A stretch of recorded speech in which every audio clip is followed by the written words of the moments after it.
Karnevali Kore 2026 në Tuz ka përmbyllur mbrëmjen e së martës aktivitetet përmes një parade madhështore, që shënoi edhe natën finale.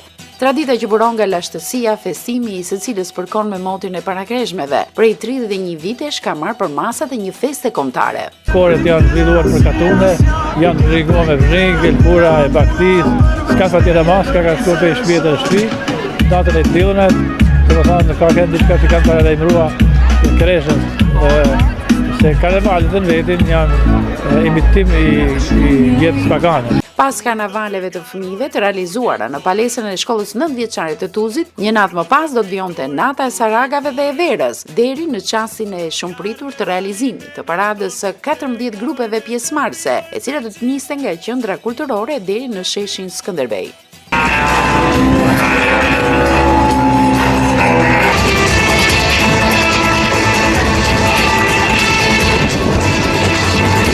Tashmë në një shesh të restauruar, në qendër të cilit ndodhet dhe monumenti i Skënderbeut, kontributi i diasporës, organizime të tilla marrin vlerën e duhur dhe ndiqen nga një numër i madh spektatorësh, të cilët pavarësisht temperaturave të ulta dhe erës, nuk do e humbisin kurse karnevalin, duke sjellë edhe fëmijët me vete.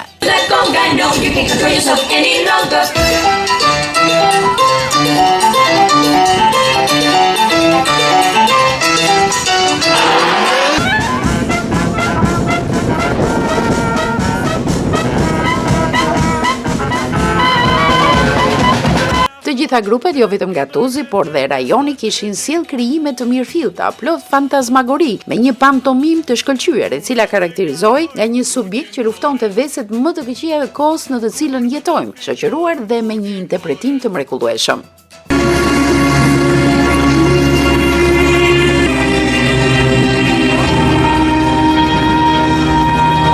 Në fund gjyqtarët do t'jepnin edhe vendimin se cili ves do të dënohej këtë vit, ku vendos tërheqja pas teknologjisë dhe mos përdorimi i duhur i saj.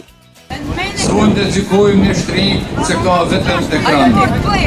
As ka shpirë, as zemër, as fytyrë, vetëm i gjys mollet e kuqes i ngjyrë.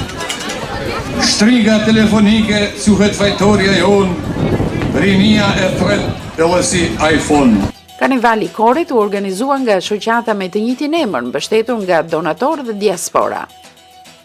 Një material më të plotë rreth Karnevalit Koret 2026 ju do të keni mundësinë ta ndiqni të mërkurën datë 25 shkurt ora 21 në emisionin Pusho Shqiptarçe të TV1 Channel.